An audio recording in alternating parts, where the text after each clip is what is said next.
दोस्तों आज की इस वीडियो में हम लोग बात करने वाले हैं 12th फिजिक्स यानी भौतिकी के कुछ महत्वपूर्ण प्रश्न जो आपके बोर्ड एग्जाम के लिए काफ़ी ज़्यादा इंपॉर्टेंट है। सो आप लोगों को क्या करना है, वीडियो को शुरू से लेकर लास्ट तक सभी क्वेश्चन को देखते हुए अच्छे से तैयारी करते हुए चलना है। और हो सके तो आप लोग इस सभी क्वेश्चन को याद कर लीजिएगा, क्योंकि ये क्या है कि आपको बोर्ड के दृष्टि से महत्वपूर्ण क्वेश्चन है सारे जितना भी है। तो आइए यहाँ पे हम फर्स्ट क्वेश्चन देखते हैं। तो यहाँ पे प्रथम क्वेश्चन में दिया है, तरंगों के व्यतिकरण की घटना में क्या होता है? ऊर्जा का ह्रास होता है, ऊर्जा का लाभ होता है, या तो फिर ऊर्जा का न लाभ होता है न ही क्षय होता है, या इनमें से कोई नहीं। तो यहाँ पे फर्स्ट का जो राइट आंसर ऑप्शन सी से हो जाएगा। ऊर्जा का न तो लाभ होता है और न ही क्या होता है, यहाँ पे ह्रास होता है यानी क्षय होता है। तो इसका यहाँ पे क्या हो जाएगा, ऑप्शन सी सही हो जाएगा। दूसरे नंबर में है, संतोषी व्यतिकरण के लिए किसी बिंदु पर पहुंचने वाली दो तरंगों के बीच कालांतर होना चाहिए। तो अब देखिए यहाँ पे व्यतिकरण जो होता है इसका यानी इसके दो प्रकार होते हैं। एक होता है क्या, तो यहाँ पे होता है एक विनाशी व्यतिकरण और दूसरा होता है संतोषी व्यतिकरण। अब इसमें क्या होता है, इसके बीच कालांतर क्या होना चाहिए, कहाँ पर पहुंचने के लिए? तो यहाँ पे क्या है, दो तरंग संतोषी व्यतिकरण के लिए किसी बिंदु पर पहुंचने वाली दो तरंगों के बीच कालांतर होना चाहिए। तो अब यहाँ पे इसका आंसर क्या हो जाएगा, तो दो का यहाँ पर आंसर हो जाएगा ऑप्शन ए शून्य हो जाएगा। इसके बीच यहाँ पे कालांतर क्या होता है, तो जीरो हो जाता है। अब यहाँ पे हम नेक्स्ट क्वेश्चन देखते हैं, तीसरा नंबर क्वेश्चन। तो इसमें क्या है हमारा दिया हुआ कि समतल ध्रुवित प्रकाश में कंपन होते हैं, यानी समतल ध्रुवित प्रकाश जो है उसमें कंपन क्या होता है, केवल एक ही दिशा में होता है या सभी दिशाओं में होता है, परस्पर लंबवत दिशा में होता है, या इनमें से कोई नहीं। तो यहाँ पे तीसरा का राइट आंसर क्या हो जाएगा, तो इसका राइट आंसर ऑप्शन बी से हो जाएगा, केवल एक दिशा में होता है। क्या होता है, समतल ध्रुवित प्रकाश में कंपन क्या होता है, तो केवल एक ही दिशा में होता है। अब क्या है, इसको देखते हैं कि इसमें क्या होता है। तो वह प्रकाश जिसकी तरंगों का कंपन या दोलन एक या एक से अधिक दिशाओं में होता है, तो उस ऐसे प्रकाश को हम क्या कहते हैं, ध्रुवित प्रकाश कहते हैं।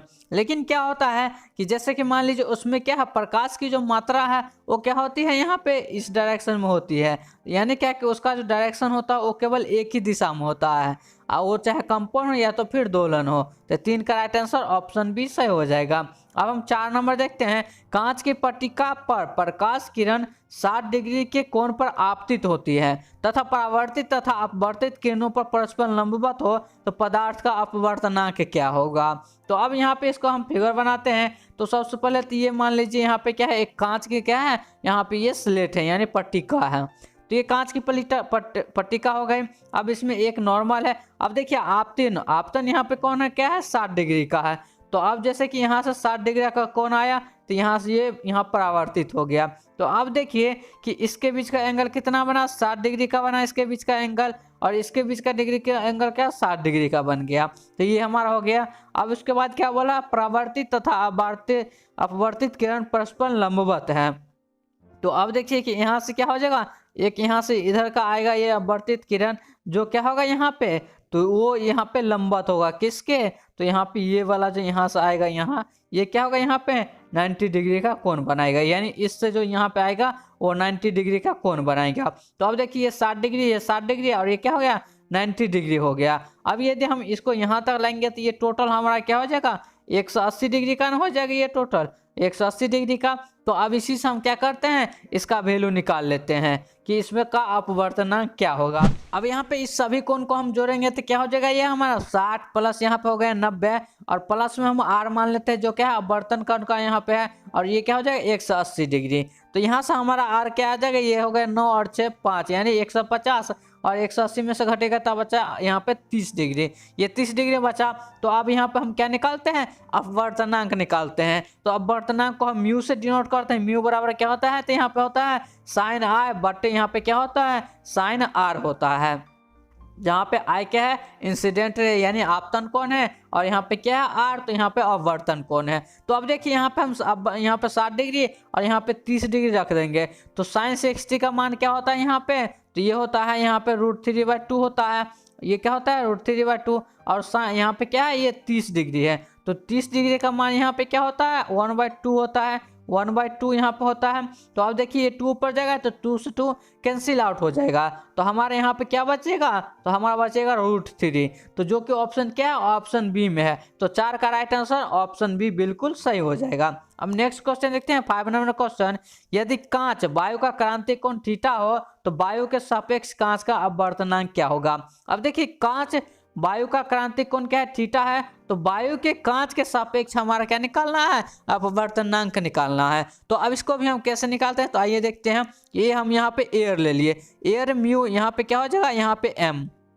इसका मतलब क्या हो गया कि हम एयर का यहाँ पे एम, यानी क्या कि एम मतलब यहाँ पे क्या है, कांच का निकाल रहे हैं, कोई भी यहाँ पे ऑब्जेक्ट है उसका। तो ये इसको हम कैसे निकालते हैं, तो अब देखिए इसको हम सबसे पहले डिवाइड कर देंगे।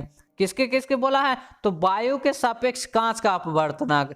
तो वायु के सापेक्ष कांच का अपवर्तनांक बोला है, तो हम यहाँ पे ले लेते हैं म्यू, यहाँ पे ले लेते हैं एम जो कि कांच का अपवर्तनांक है, और म्यू ए ले लिए। ये हमारा क्या है, एयर यानी वायु का, तो ये हमारा क्या हो जाएगा 1/, यहाँ पे क्या होता है, साइन थीटा होता है। तो 1/, साइन थीटा होता है, और 1/, साइन थीटा जानते हैं क्या होता है, तो कोसेक थीटा के बराबर होता है। तो कोसेक थीटा के बराबर हमारा ये हो जाएगा जो कि ऑप्शन बी में है। तो 5 का भी राइट आंसर क्या हो जाएगा, ऑप्शन बी बिल्कुल सही हो जाएगा। अब 6 नंबर क्वेश्चन देखते हैं।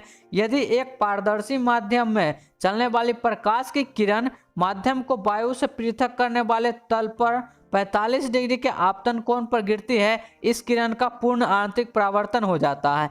यदि माध्यम का वायु के सापेक्ष अपवर्तनांक n हो तो निम्न में से n के एक या एक से अधिक मान चुनिए।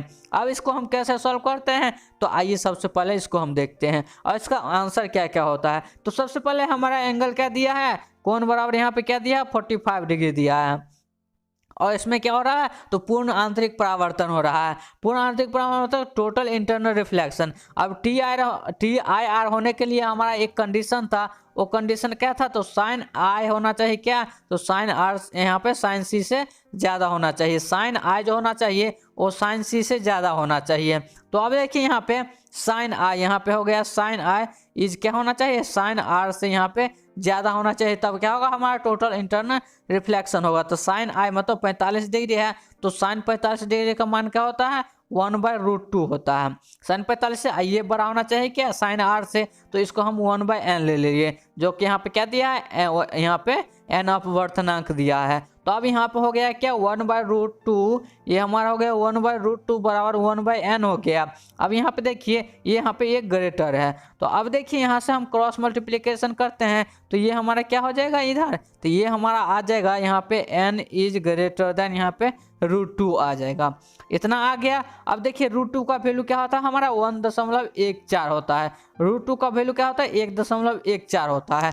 तो अब यहाँ पे n का वैल्यू क्या होना चाहिए, 1.14 से बड़ा होना चाहिए, उसके बराबर भी नहीं होना चाहिए। तो अब ऑप्शन में देखिए कि कौन में बड़ा है, यानी क्या कि 1.14 से किसका वैल्यू बड़ा है, तो ये तो बराबर है, तो ये भी नहीं होगा, ये तो यहाँ पे क्या है कम है, तो ये भी नहीं होगा। तो हमारा ऑप्शन सी में क्या है 1.4, 1.6 है जो क्या है 1.4 से ज़्यादा है, और ऑप्शन डी में भी क्या है 1.6 है जो 1.4 से ज़्यादा है। तो हमारा ऑप्शन इसमें कौन कौन सा हो जाएगा, तो सी एंड डी दोनों इसका आंसर हो जाएगा। तो 6 का राइट आंसर ऑप्शन सी और ऑप्शन डी दोनों हो जाएगा। अब हम नेक्स्ट क्वेश्चन यानी 7वां नंबर देखते हैं। यदि लेंस की फोकस दूरी एफ मीटर में है तो इसकी क्षमता का मान क्या होगा। तो यहाँ पे हम आपको पीछे भी बताए थे, पी यानी पावर बराबर क्या होता है 1/f होता है। जो फोकस दूरी क्या होना चाहिए, तो मीटर में होना चाहिए, और इसका यहाँ पे क्या होगा, तो ये हमारा हो गया। और इसको यूनिट क्या होता है, यदि बोलेगा कि लेंस के यहाँ पे किस में मापते हैं, तो डायोप्टर में मापते हैं, तो ये हमारा क्या हो जाएगा 1/f यहाँ पे डायोप्टर, जो कि 7 का यहाँ पे क्या है ऑप्शन बी इसका राइट आंसर हो जाएगा। अब अगला क्वेश्चन देखते हैं। तो अगला क्वेश्चन हमारा क्या दिया है, किसी पारदर्शी माध्यम के अपवर्तनांक एवं प्रकाश तरंग दैर्घ्य के संबंध है। यानी मान लेते हैं किसी पारदर्शी यहाँ पे क्या है माध्यम का अपवर्तनांक और प्रकाश के तरंग दैर्घ्य के बीच क्या संबंध है, वो आपको बताना है।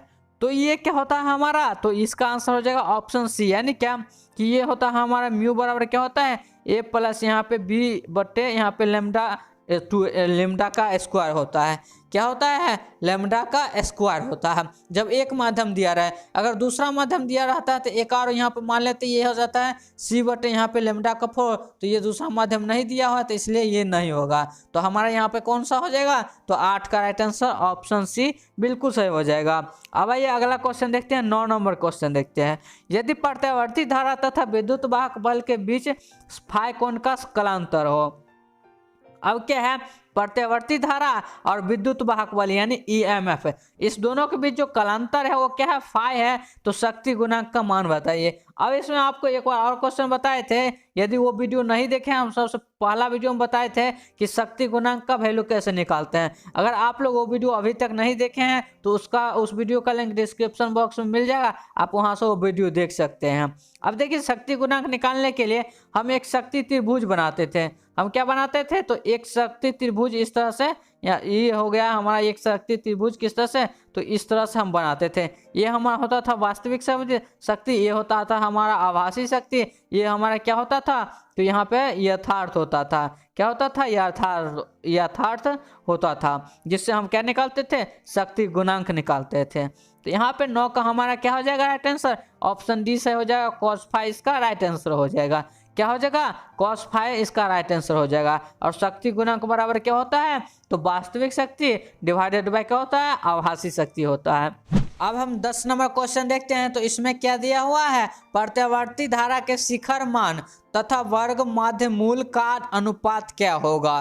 तो यहाँ पे पूछा है प्रत्यावर्ती धारा के शिखर मान, और इसमें पूछा है क्या? तो RMS वैल्यू में क्या यहाँ पे उसका अनुपात क्या होगा। तो इसको आइए सॉल्व करके हम देखते हैं तो इसका क्या होता है। तो शिखर मान को हम किससे डिनोट करते हैं? I0 से। और RMS यानी क्या है कि RMS यानी क्या है कि वर्ग माध्य मूल यानी रूट मीन स्क्वायर। तो ये वैल्यू क्या होता है हमारा? तो ये होता है I0 बाय यहाँ पे क्या होता है? √2 होता है।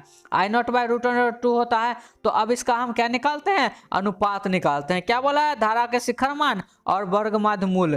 तो यहाँ पे शिखर मान हो गया I0, तो ये हमारा हो गया I0, और उसके बीच किसके निकालना? RMS। तो RMS क्या होता है? तो I0 बटे यहाँ पे क्या होता था? √2 होता है। √2, तो यहाँ से यहाँ हमारा I से I कैंसिल आउट हो गया, तो हमारा बचा क्या? √2 बचा। तो √2 हमारा किस ऑप्शन में है? तो ऑप्शन बी में है। तो 10 का राइट आंसर हमारा ऑप्शन बी बिल्कुल सही हो जाएगा। अब नेक्स्ट क्वेश्चन हम 11 नंबर देखते हैं।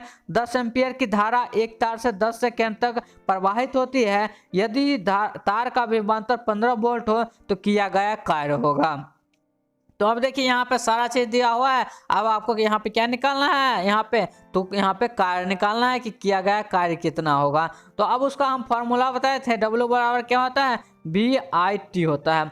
क्या होता है? W बराबर VIT। V मतलब हो गया विभवांतर, I मतलब हो गया यहाँ पे धारा, T मतलब यहाँ पे टाइम हो गया। अब सेकेंड में ही दिया हुआ है, तो आप सबको क्या कर दीजिए? गुना कर दीजिए। 15 गुने 10 गुने 10 हमारा क्या हो गया? ये 1500 यहाँ पे हो गया। और ये क्या होता है? तो जूल में होता है, जो कि ऑप्शन सी में है। तो 11 का राइट आंसर हमारा क्या हो गया? ऑप्शन सी बिल्कुल सही हो जाएगा, 1500 जूल। अब 12 नंबर क्वेश्चन देखते हैं। एक यहाँ पे क्या है? एक 0.05 ओम प्रतिरोध वाले एमीटर को 1.5 वोल्ट विद्युत वाहक बल के सेल से जोड़ दिया जाता है। अगर यहाँ पे 2 एम्पियर की धारा परिपथ में बहती है तो सेल का आंतरिक प्रतिरोध क्या होगा। तो सेल का आंतरिक प्रतिरोध का यहाँ पे फॉर्मूला क्या होता है? इसको हम स्मॉल r से डिनोट करते हैं, और स्मॉल r बराबर हमारा क्या होता है? तो E बटे I माइनस क्या होता है? R, जहाँ के ये क्या है? कैपिटल R क्या यहाँ पे डिनोट कर रहा है? तो प्रतिरोध को डिनोट कर रहा है। तो अब देखिए हमारा क्या दिया है? E हमारा दिया है यहाँ पे 1.5, I हमारा यहाँ पे दिया है 2, माइनस यहाँ पे हो जाएगा 0.05। तो ये हमारा क्या हो जाएगा? इससे ये कैंसिल आउट हो जाएगा। तो यहाँ पे हमारा ये हो जाएगा 0. ये हमारा कितना आएगा? तो ये 0. यहाँ से अगर हम सॉल्व करेंगे, जैसे कि यहाँ से ये 0, तो ये हमारा क्या हो जाएगा? अगर इसमें इसको यानी 20 से हम 15 में डिवाइड करेंगे तो ये हमारा क्या आ जाएगा? तो ये हमारा आ जाएगा 0.75 आ जाएगा। तो 0.75 माइनस 0.05, तो ये बचा का है हमारा 0.70, यानी 0.70 का मतलब 0.7, जो कि ऑप्शन डी में है। तो हमारा राइट आंसर 12 का ऑप्शन डी से हो जाएगा क्या, 0.7 ओम। यहाँ पे आंतरिक प्रतिरोध है तो प्रतिरोध का यूनिट क्या होता है, ओम ही होता है, तो यहाँ पे डी ऑप्शन सही हो जाएगा। अब 13 नंबर क्वेश्चन देखते हैं। 60 वाट तथा 40 वाट के दो बल्ब यदि श्रेणी क्रम में जोड़ दिए जाए तो उनकी सम्मिलित शक्ति क्या होगी। अब देखिए यहाँ पे क्या है, एक तो 60 वाट का बल्ब है और दूसरा 40 वाट का बल्ब है। अब दोनों को हम क्या करें, श्रेणी क्रम में जोड़ देंगे तो उसका जो सम्मिलित यहाँ पे होगा क्या, दोनों बल्ब का जो यहाँ पे कितना वाट या शक्ति होगा, तो वो हमें फाइंड करना है। तो उसके बाद यहाँ देखते हैं, तो ये हमारा हो जाएगा 1/P बराबर क्या हो जाएगा, 1/, यहाँ पे 60 प्लस हो जाएगा 1/40 हो जाएगा। तो ये हो गया। अब देखिए इसमें हम क्या इसको सॉल्व करते हैं, तो इसका हमारा हो जाएगा 120 और ये जो है 2 और यहाँ प्लस हो जाएगा 3, यानी क्या 5/, यहाँ पे 120 हो गया। तो ये यहाँ पे कैंसिल आउट करेंगे तो ये हमारा क्या हो जाएगा 5, तो ये हो जाएगा 2 और फिर हो जाएगा यहाँ पे क्या, ये क्या 0 है, तो ये हो जाएगा यहाँ पे 4 5 6 20, तो ये 24 हो गया। तो हमारा क्या हो गया, ये 24, यानी 1/P बराबर हमारा क्या आ गया, 1/24 आ गया। तो P बराबर हमारा क्या आ जाएगा, 24 आएगा और 24 वाट आएगा, ऑप्शन डी। यानी 13 का भी राइट आंसर क्या हो जाएगा, तो ऑप्शन डी इसका बिल्कुल सही हो जाएगा। अब अगला क्वेश्चन देखते हैं 14 नंबर। यदि यहाँ पे क्या है, जी ओम प्रतिरोध वाले एक वोल्ट मापी का परास यहाँ पे 20 वोल्ट, इसे NV वोल्ट परास के वोल्ट मापी में बदलने के लिए श्रेणी क्रम में प्रतिरोध लगाना होगा। अब देखिए यहाँ पे पहले में क्या है कि जी ओम का प्रतिरोध एक ऑलरेडी है और उसका परास यहाँ पे क्या है, तो 20 वोल्ट है, लेकिन हम क्या कर रहे हैं, इसको NV वोल्ट का परास दे रहे हैं। तो अब बताइए कि हमें उसका जो प्रतिरोध होगा वोल्ट मापी का, तो उसको हम क्या करेंगे सर, यहाँ सबसे पहले तो इसमें वोल्ट मापी में बदलने के लिए श्रेणी क्रम में कितना प्रतिरोध लगाना होगा, तो हमें क्या निकालना है, प्रतिरोध फाइंड करना है। तो उसके लिए यहाँ पे हमारा क्या हो जाएगा, तो 14 का राइट आंसर ऑप्शन बी से हो जाएगा, n-1 इंटू जी हो जाएगा। क्या हो जाएगा, n-1 इंटू जी हो जाएगा। अब ये कैसे आएगा, तो उसको भी हम आइए सॉल्व करके देख लेते हैं।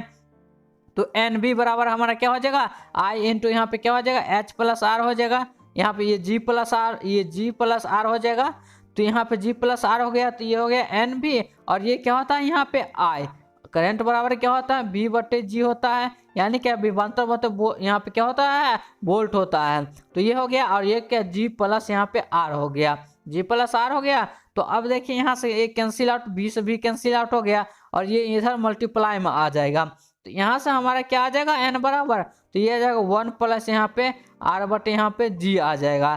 क्या है, ये जी आ जाएगा। अब इसको फिर सॉल्व करते हैं। अब ये आर बराबर हमें निकालना, यहाँ क्या प्रतिरोध ना पूछा है, तो आर बराबर हमें निकालते, ये इसको हम इधर लाएंगे तो n-1 हो जाएगा, ये को इधर लाएंगे तो n-1 होगा, और जी से इसको मल्टीप्लाई कर देंगे तो ये इंटू जी हो जाएगा। तो यही ना हमारा ऑप्शन बी ना आएगा, यहाँ पे n-1 इंटू जी आ जाएगा। तो 14 का राइट आंसर ऑप्शन बी सही हो जाएगा। अब 15 नंबर क्वेश्चन में क्या दिया है कि आर त्रिज्या के वृत्तीय लूप में धारा प्रवाहित होने के कारण उसके केंद्र पर उपस्थित चुंबकीय प्रेरण बी है, लूप का यहाँ पे चुंबकीय आघूर्ण बताना है। तो अब देखिए यहाँ पे क्या पूछा है कि आर उसका क्या है, त्रिज्या है। अब उसका यहाँ पे क्या है, केंद्र पर चुंबकीय, यहाँ पे जो केंद्र पर जो चुंबकीय प्रेरण उत्पन्न हो रहा है वो बी है। तो आपको बताना है कि उसका यहाँ पे चुंबकीय आघूर्ण क्या है, यानी मैग्नेटिक मोमेंट क्या होगा। तो मैग्नेटिक मोमेंट यहाँ पे निकालने के लिए सबसे पहले तो आपको बी यानी चुंबकीय क्षेत्र निकालना होगा। तो वो क्या होता है, यहाँ पे μ0 पे यहाँ पे 4 पाई होता है, μ0/4 पाई इंटू यहाँ पे क्या होता है 2 पाई, यहाँ पे I इंटू आर होता है। अब यहाँ से I का वैल्यू इसमें पुट कर दीजिएगा, तो वहाँ से हमारा क्या आ जाएगा यहाँ पे, तो चुंबकीय आघूर्ण का मान आ जाएगा। तो आप उसको आप सॉल्व कर लीजिएगा, वैसे हम इसका आंसर बता देते हैं। तो 15 का आंसर ऑप्शन बी सही हो जाएगा, क्या 2 pi B R Q divided by क्या हो जाएगा μ0, 2 pi R Q by 2 pi R Q divided by μ0, जहाँ μ0 क्या है, तो निर्वात में क्या है, यहाँ पे चुंबकशीलता है, क्या है, निर्वात में चुंबकशीलता है। 16 नंबर क्वेश्चन में क्या दिया है कि निम्नलिखित में कौन विद्युत शक्ति का मात्रक नहीं है। यानी क्या कि इसमें 4 ऑप्शन है, जिसमें से 3 क्या है विद्युत शक्ति का मात्रक है और चौथा नहीं है। तो वो आपको फाइंड करना है कि इसमें से कौन नहीं है। तो सबसे पहले देखिए विद्युत शक्ति का मात्रक तो ये वो वाट होता है, ये तो श्योर है। उसके बाद हमें फाइंड करना है। तो सबसे पहले अगर आपको ऐसा नहीं आता, सबसे पहले इसका फॉर्मूला देख लीजिए। P बराबर हमारा क्या होता है, तो I स्क्वायर R होता है, और ये होता है V स्क्वायर बाय R होता है, और एक होता है क्या VI होता है। ये तीनों फॉर्मूला इसका होता है। तो तीनों फॉर्मूला इससे हम मिला लेते हैं कि इसमें कौन इसका मात्रक है। तो I स्क्वायर मतलब क्या है कि एम्पियर का स्क्वायर, और यहाँ पे R का यहाँ पे क्या है प्रतिरोध, तो उसको किस में मापते हैं, तो ओम में मापते हैं। तो एक हमारा हो गया एम्पियर स्क्वायर इंटू ओम। तो देखिए यहाँ पे डी ऑप्शन है, डी ऑप्शन है क्या एम्पियर स्क्वायर इंटू ओम। तो ये डी भी सही क्या है, मतलब ये भी शक्ति का मात्रक है। अब भी स्क्वायर बाय आर यानी क्या कि वोल्ट का स्क्वायर इंटू आर, तो ये ऑप्शन में भी आए। एक भी आई है, भी आई मतलब क्या कि एम्पियर इंटू वोल्ट। आई मतलब क्या करंट एम्पियर, और बी मतलब वोल्ट, तो एम्पियर इंटू वोल्ट वो भी ऑप्शन बी में है। अब ऑप्शन बी, ऑप्शन डी और ऑप्शन ए ये तीनों सही होगा। तो ऑप्शन डी ऑप्शन सी जो बचा यही नहीं यहाँ पे गलत होगा, जो क्या है शक्ति का मात्रक नहीं होगा। तो 16 का राइट आंसर ऑप्शन सी बिल्कुल सही हो जाएगा। अब आइए 17 नंबर क्वेश्चन देखते हैं कि एक कुंडली तथा 12 वोल्ट के दृष्ट धारा स्रोत से श्रेणी क्रम में जुड़े हैं। एक कुंडली है और एक क्या है 12 वोल्ट का यहाँ पे दृष्ट धारा यानी डीसी करंट है, वो दोनों क्या है श्रेणी क्रम में जुड़े हुए हैं। जब एक नर्म लोहे के छड़ को कुंडली में प्रवेश किया जाता है तो बल्ब से निकलने वाला प्रकाश क्या होगा, बढ़ जाएगा, घट जाएगा, वही रहता है, या बल्ब क्या होती है बुझ जाती है। तो देखिए क्या है, एक इस तरह सा कुंडली है और इसको क्या कर रहा है यहाँ पे डिस्ट धारा यानी 12 वोल्ट से इसको जोड़ दिया जा रहा है, 12 वोल्ट से। अब इसमें क्या कर रहा है, एक नरम लोहा को इसमें हम डाल रहे हैं। अब नरम लोहा को डालने से क्या होगा, जो बल्ब अभी जल रहा है, मान लीजिए यहाँ पे एक बल्ब लगाया है, ये जो बल्ब जल रहा है ये बल्ब बुझ जाएगा, या इसका रोशनी बढ़ जाएगा, या घट जाएगा, या वही रहेगा, वो आपको यहाँ पे बताना है। तो देखिए जब उसमें हम क्या करेंगे, नरम लोहा को डालेंगे तो उससे क्या होगा, उसमें कोई डिफरेंस नहीं आएगा, यानी वही रहेगा। तो हमारा 17 का राइट आंसर ऑप्शन सी बिल्कुल सही हो जाएगा।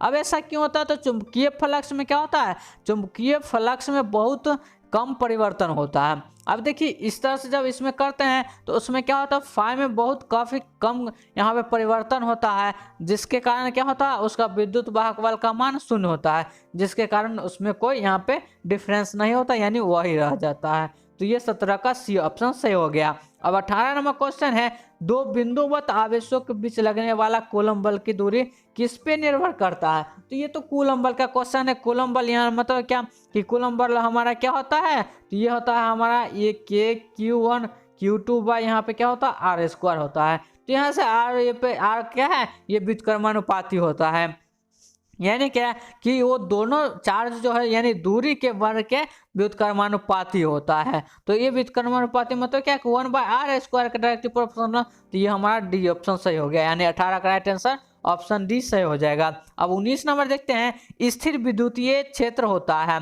अब स्थिर विद्युतीय क्षेत्र किस तरह होता है, संरक्षी होता है और संरक्षी होता है, या ये भी दोनों होता है, या इनमें से कोई नहीं। तो अब यहाँ पर 19 का राइट आंसर ऑप्शन ए सही हो जाएगा, संरक्षी होता है। यानी स्थिर विद्युतीय क्षेत्र जो होता है स्टैटिक यहाँ पे होता है, इलेक्ट्रिक फील्ड वो क्या होता है यहाँ पे कंजर्वेटिव होता है। तो 19 का राइट आंसर ऑप्शन ए सही हो जाएगा। अब 20 नंबर क्वेश्चन देखते हैं, यदि E बराबर 0 है यानी इलेक्ट्रिक फील्ड क्या है हमारा 0 है, तो अब इसमें क्या है, इलेक्ट्रिक फील्ड 0 वाले क्षेत्र में विभव V का दूरी के साथ विचरण होगा। अब भी यहाँ क्या V के साथ R यानी डिस्टेंस का क्या यहाँ पे रिलेशन है, संबंध है, उसके बारे में आपको बताना है। तो देखिए यहाँ पे क्या है कि ये क्या है, यहाँ पे V है यानी विभव है, और उसका यहाँ पे डिस्टेंस के साथ क्या होता है, कोई यहाँ पे उसके साथ संबंध नहीं होता है, यानी 12 का राइट आंसर ऑप्शन डी से हो जाएगा क्या कि V का मान R पर निर्भर नहीं करता है। तो V का मान किस पे यहाँ पे क्या हो जाएगा, R बराबर क्या होता है KQ बाय यहाँ पे R। तो ये जो है सो E का मान जो होता है इलेक्ट्रिक फील्ड का मान, वो तो यहाँ पे R पे निर्भर यानी दूरी पे निर्भर करता है, लेकिन V का मान यहाँ पे दूरी पे निर्भर नहीं करता है। तो 20 का राइट आंसर हमारा क्या हो गया, ऑप्शन डी बिल्कुल सही हो गया। अब 21 नंबर क्वेश्चन देख लेते हैं, कूलम बल है। कूलम बल क्या है? केंद्रीय बल, विद्युत बल, ए बी दोनों या इनमें से कोई नहीं। तो देखिए कूलम बल अभी हम पढ़े, ये तो विद्युत बल होता ही है यानी इलेक्ट्रिक फोर्स तो होता ही है। अब इसमें हमारा क्या है? केंद्रीय बल होता है या नहीं होता है? तो देखिए यहाँ पे केंद्रीय बल भी होता है। कूलम बल क्या होता है?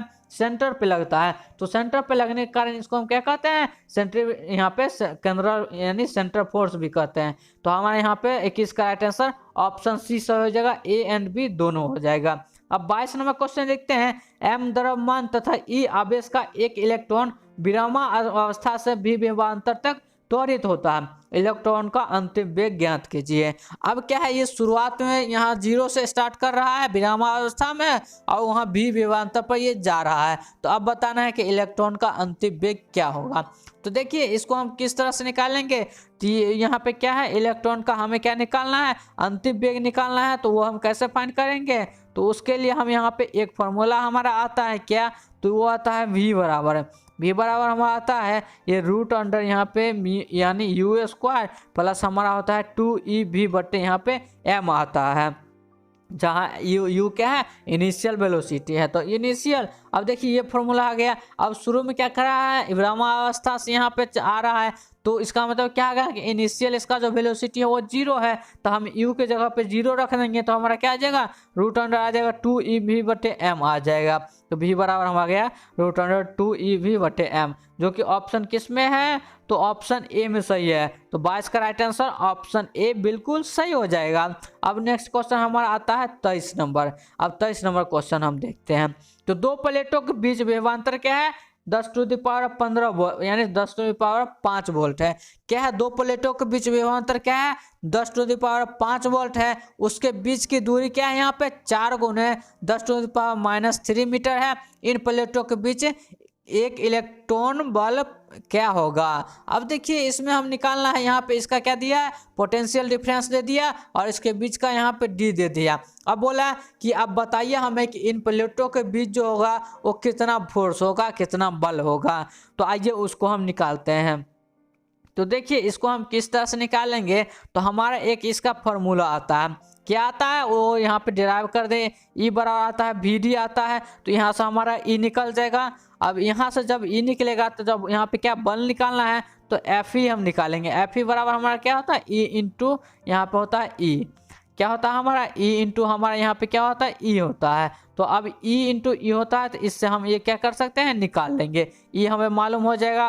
और ई यहाँ पे क्या है? ये इलेक्ट्रॉन है। क्या बोल रहा है? इलेक्ट्रॉन पर बल बोल रहा है। तो ई यहाँ पे क्या है? इलेक्ट्रॉन। इलेक्ट्रॉन का मास क्या होता है? तो वो होता है 1 यहाँ पे 6 गुने 10⁻⁻19 कूलम होता है। अब इसको हम किससे गुना करेंगे? तो इससे यानी क्या कि हमारा जो वैल्यू निकलेगा ई बराबर जो हम निकालेंगे क्या? तो v बटे हमारा यहाँ पे आ जाएगा d, यानी 10⁻5 बटे यहाँ पे 4 गुने 10⁻³ से डिवाइड करेंगे वो। तो इस तरह से हमारा जब सॉल्यूशन आएगा तो वो क्या आ जाएगा? 4 गुने 10⁻² न्यूटन आ जाएगा।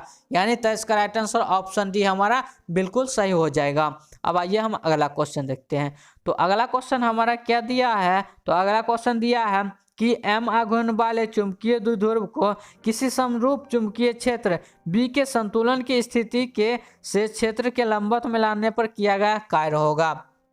तो देखिए एक m आघूर्ण है यानी m आघूर्ण वाला एक क्या है? चुंबकीय द्विध्रुव है, डायपोल है। उसको क्या कर रहा है? समरूप चुंबकीय क्षेत्र B में संतुलन की स्थिति में लाने से क्षेत्र के लंबवत किया गया कार्य क्या होगा? तो वो आपको फाइंड करना है, यानी W बराबर फाइंड करना है। तो W बराबर हमारा क्या होता है? ये होता है MB इंटू क्या होता है यहाँ पे? तो ये होता है कॉस यहाँ पे θ1 माइनस क्या होता है? कॉस θ2। या तो फिर इसका एक और फॉर्मूला होता है यहाँ पे W बराबर MB इंटू 1 माइनस यहाँ पे क्या होता है? कॉस थीटा, यानी एंगल यहाँ पे क्या है? तो 90 डिग्री। क्या है? क्षेत्र के लंबवत मतलब क्या है कि यहाँ पे 90 डिग्री होगा। तो अब यहाँ से आइए हम फाइंड करते हैं। ये हमारा हो गया MB, ये 1 माइनस यहाँ पे cos 90। cos 90 हमारा क्या होता है? 1 होता है।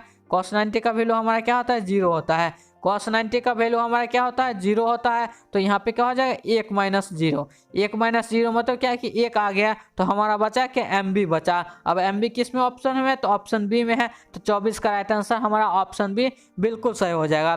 क्या हो जाएगा 24 का राइट आंसर? ऑप्शन बी बिल्कुल सही हो जाएगा। अब हम 25 नंबर क्वेश्चन देखते हैं। 25 नंबर क्वेश्चन है शैथिल्य प्रदर्शित करते हैं। अब ये सेथिल क्या होता है, आइए उसके बारे में भी बात कर लेते हैं। तब देखते हैं कि ये कौन प्रदर्शित करता है या नहीं करता है। तो वो सेथिल ये होता है कि पदार्थों का वह गुण, यानी पदार्थों का ऐसा गुण जिसके कारण कोई आउटपुट या फिर इनपुट क्या हो, यानी जैसे कि मान लीजिए इधर आउटपुट है या तो फिर इनपुट, दो प्रकार है। ये आउटपुट यानी इधर से हम कुछ भी डालें तो वो क्या हो रहा है, इनपुट पे डिपेंड नहीं कर रहा है, बल्कि इनपुट एंड आउटपुट की पूर्व स्थिति के निर्भर पर डिपेंड करता है। तो उसको हम क्या कहते हैं, सेथिल कहते हैं। तो ये हमारा हो गया सेथिल। जो इसमें क्या होगा 25 का तो आंसर, तो ये ऑप्शन सी हो जाएगा, लौह चुंबकीय पदार्थ। लौह चुंबकीय पदार्थ क्या होता है, ये सेथिल प्रदर्शित करता है। यानी इसका जो आउटपुट होता है वो इनपुट पर निर्भर नहीं करता है कि इनपुट क्या मिला है या नहीं मिला है, या आउटपुट क्या मिला है नहीं मिला, बल्कि उससे पहले यानी कुछ बनने से पहले ये पदार्थ क्या था उस पर डिपेंड करता है। तो यहाँ पे 25 का राइट आंसर ऑप्शन सी बिल्कुल सही हो जाएगा। अब यहाँ पे 26 नंबर क्वेश्चन में हमारा क्या दिया है कि चुंबकीय आघूर्ण m यानी चुंबकीय मैग्नेटिक मोमेंटम होता है, वो उसकी दिशा क्या होती है, उत्तरी ध्रुव से दक्षिणी ध्रुव की ओर, चुंबकीय अक्ष के लंबवत, दक्षिणी ध्रुव से उत्तरी ध्रुव की ओर, या इनमें से कोई नहीं। तो यहाँ पे 26 का राइट आंसर ऑप्शन सी से हो जाएगा, दक्षिणी ध्रुव से उत्तरी ध्रुव की ओर होती है। तो यहाँ पे 26 का राइट आंसर ऑप्शन सी हमारा सही हो जाएगा। अब 27 नंबर क्वेश्चन देखते हैं। हाइड्रोजन परमाणु में जब संक्रमण किसी कक्षा यानी उच्च कक्षा से दूसरी कक्षा में होती है तो हमें क्या प्राप्त होती है, लाइमन श्रेणी, बामन श्रेणी, पास्टन श्रेणी या फुंड श्रेणी। तो यहाँ पे जब क्या होता है, हाइड्रोजन परमाणु जब उच्च कक्षा में रहता है और वो दूसरी कक्षा में जाता है तो इससे हमारा क्या प्राप्त होता है, वामन श्रेणी प्राप्त होता है। तो 27 का राइट आंसर ऑप्शन बी सही हो जाएगा। अब 28 नंबर हम देखते हैं। तो 28 नंबर में जेड परमाणु क्रमांक वाले परमाणु की किसी दी गई कक्षा में इलेक्ट्रॉनों की ऊर्जा समानुपाती होती है। अब क्या जेड परमाणु का किसी यानी जो परमाणु है उसका यहाँ पे जेड क्या परमाणु क्रमांक है। अब पूछा है कि उसके किसी कक्षा में दी गई इलेक्ट्रॉनों की क्या होगी, इलेक्ट्रॉन का जो ऊर्जा होगा वो किसके समानुपाती होगा। तो आइए उसके बारे में देखते हैं। तो ये हमारा क्या होता है, ई एन बराबर क्या होता है हमारा -13.6 इंटू हमारा क्या होता है, ये जेड स्क्वायर बटे एन स्क्वायर होता है। क्या होता है हमारा, तो ये होता है -13.6 इंटू यहाँ पे Z square by N square होता है। तो अब देखिए यहाँ पे ये क्या है, एन परमाणु क्रमांक, एन क्या है नंबर ऑफ कक्षा। तो अब मान लीजिए कि एक कक्षा से दूसरी कक्षा में जा रहा है तो ये किसके समानुपाती हो रहा है, तो ई एन किसके समानुपाती, तो यहाँ पे क्या है जेड स्क्वायर के ही समानुपाती हो रहा है। तो इसमें जेड स्क्वायर के समानुपाती किस ऑप्शन में है, तो ऑप्शन बी में है। यहाँ पे 28 का राइट आंसर ऑप्शन बी हमारा सही हो जाएगा। अब 29 नंबर देखते हैं। स्काई वेव संचरण आधारित है। अब स्क्वायर वेव संचरण किस पे आधारित है, आयन मंडल द्वारा परावर्तन पे, आयन मंडल द्वारा अवशोषण पे, आयन मंडल में संचरण पे, या इनमें से कोई नहीं। तो यहाँ पे 29 का जो राइट आंसर है ये ऑप्शन ए से हो जाएगा, आयन मंडल द्वारा परावर्तन पे। अब जैसे कि स्काई वेव है, ये मान लीजिए आयन मंडल है।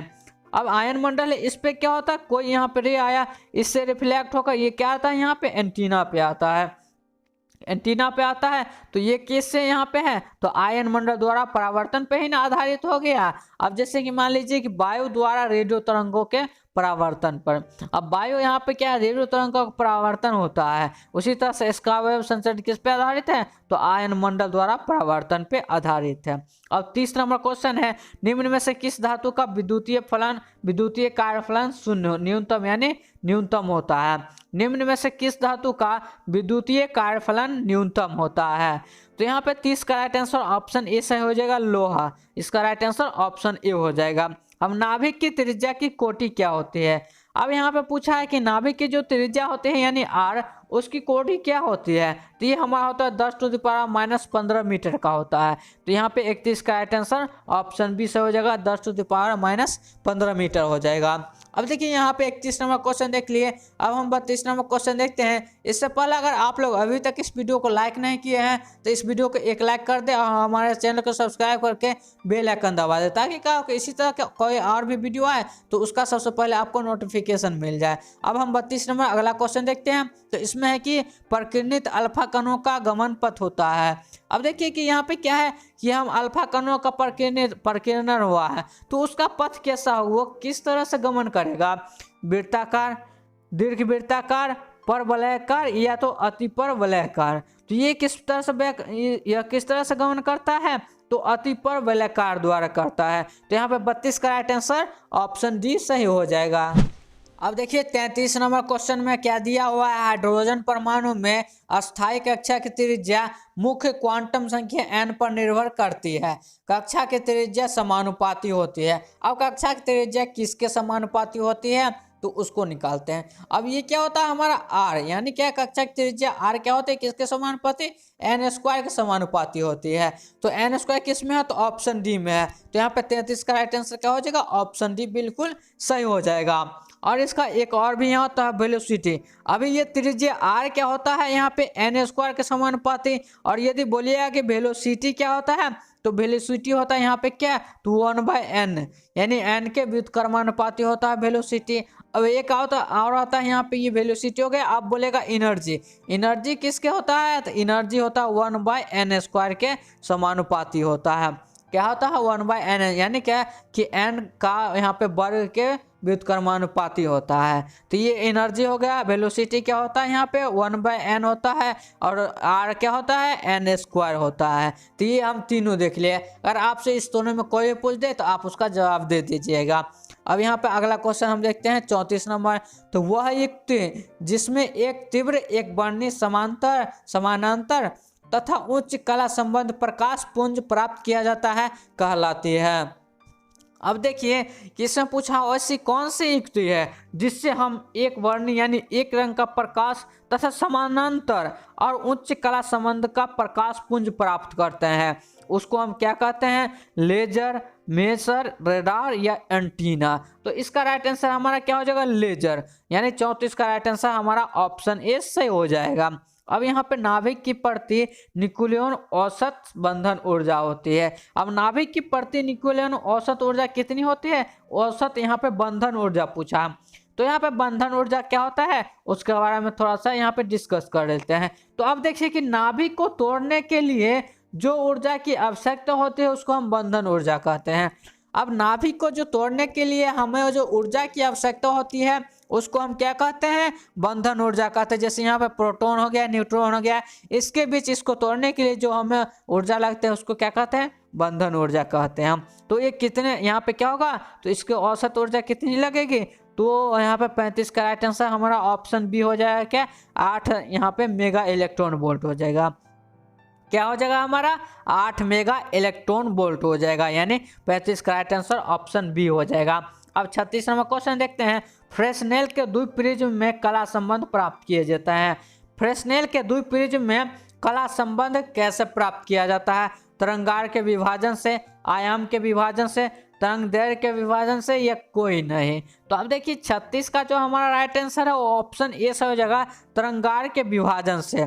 फ्रेस्नेल जो यहाँ पे हम दिए थे बाइप्रिज्म का फॉर्मूला, उससे हम कला संबंध किस तरह से प्राप्त करते हैं, तो तरंगार के विभाजन से हम कला संबंध प्राप्त करते हैं। तो ये हमारा हो गया ऑप्शन ए सही हो गया। अब 37 नंबर हम क्वेश्चन देख लेते हैं। 37 में है लाल अवरक्त विकिरण को जिससे जांचा जाता है उसे क्या कहते हैं। अब यहाँ पे क्या है, लाल रेड इंफ्रारेड है, अब विकिरण है उसको हम किस तरह से जांचते हैं, यानी कौन से ऐसा इसमें जांचने वाली युक्ति है उसको हम क्या कहते हैं, तो उसको हम पायरोमीटर कहते हैं। क्या कहते हैं यहाँ पे, पायरोमीटर कहते हैं। लाल अवरक्त विकिरण को यहाँ पे जो मापने वाली जांचा जाता है वो किससे जांचा जाता है, तो पायरोमीटर से जांचा जाता है। तो 37 का राइट आंसर ऑप्शन बी बिल्कुल सही हो जाएगा। अब 38 नंबर क्वेश्चन में दिया है, यदि इलेक्ट्रॉन का द्रव्यमान 25% से घट जाता है, 25% से घट जाता है, तो रिडबर्ग कांस्टेंट का वैल्यू क्या हो जाएगा। तो देखिए जब इलेक्ट्रॉन का जो यहाँ पे मास 25% से घट जाएगा तो उसका यहाँ पे रिडबर्ग कांस्टेंट का वैल्यू जो होगा वो अपने मूल मान का 75% घट जाएगा। जब इलेक्ट्रॉन का मास 25% घटेगा तो रिडबर्ग कांस्टेंट का मान कितना से घटेगा, 75% घट जाएगा। अब जैसे कि देखिए r बराबर हमारा क्या होता है, तो r बराबर हमारा क्या होता है, r मतलब क्या कि रिडबर्ग कांस्टेंट, ये होता है m(e⁴) इंटू हमारा क्या होता है 8 इंटू एप्सिलॉन नॉट का स्क्वायर और c इंटू h3, जहाँ पे ये हो गया मास ऑफ इलेक्ट्रॉन, ये यहाँ पे क्या होता है इलेक्ट्रॉन यानी चार्ज, ये हो गया हमारा ये एप्सिलॉन नॉट मतलब निर्वात में उसकी चार्ज, और ये हो गया c प्रकाश की चार्ज, और h हो गया प्लैंक कांस्टेंट। तो इस तरह से इसको सॉल्व करते हैं। तो हमारा 38 का राइट आंसर ऑप्शन सी से हो जाएगा। अब 39 नंबर क्वेश्चन में है पीएन जंक्शन में विसरण धारा क्या होती है। पीएन जंक्शन में होता है विसरण धारा क्या होती है, तो मान लेते हैं क्या है, ये पी है और ये एन है। अब पी में क्या होता है, तो होल होता है, majority stock H H H H, इसमें 1 2 इलेक्ट्रॉन होता है। इसमें क्या होता है, इलेक्ट्रॉन इलेक्ट्रॉन इलेक्ट्रॉन 1 2 एच यहाँ पे होता है। तो अब इसी तरह से क्या होता है कि इसका यहाँ पे इधर नेगेटिव चार्ज आता है और इसका यहाँ पे पॉजिटिव चार्ज आ जाता है। इसका यहाँ पे पॉजिटिव चार्ज, इसका यहाँ पे नेगेटिव चार्ज आ जाता है। तो इस तरह से क्या होता है, यहाँ पे पी से क्यू के, यहाँ पे पी से एन की ओर क्या होता है, इसका विसरण होता है। तो अब 39 का राइट आंसर हमारा क्या हो जाएगा, तो 39 का राइट आंसर ऑप्शन सी से, ऑप्शन बी से हो जाएगा क्या, पी सिरे से एन सिरे की ओर। क्या हो जाएगा, पी सिरे से एन सिरे की ओर क्या होती है, पी एन जंक्शन में विसरण धारा होती है। विसरण धारा क्या होती है, पी से एन की ओर होती है। अब 40 नंबर क्वेश्चन देखते हैं। चुंबकीय क्षेत्र में गतिमान धातु का गोला गर्म हो जाता है क्योंकि उसमें क्या होती है। अब देखिए मैग्नेटिक फील्ड है, उसमें यदि गतिमान धातु को यहाँ पे क्या करते हैं, उसमें रखते हैं, तो वो क्या होता है, गर्म हो जाता है। तो ऐसा क्यों होता है, तो ऐसा इसलिए होता है क्योंकि उस धारा में क्या होती है, भंवर धारा उत्पन्न हो जाती है। यानी क्या कि उसमें भंवर धारा उत्पन्न होने के कारण क्या होती है, वो गर्म हो जाती है। इसलिए ट्रांसफार्मर आप देखते होंगे कि उसमें क्या किया जाता है, लेमिनेटेड किया जाता है, ताकि क्या हो कि भंवर धारा को कम किया जा सकते, जिससे वो कम गर्म हो। जितना ज़्यादा गर्म होगा उतना ज़्यादा क्या होगा, उसमें ऊर्जा का क्षय होगा।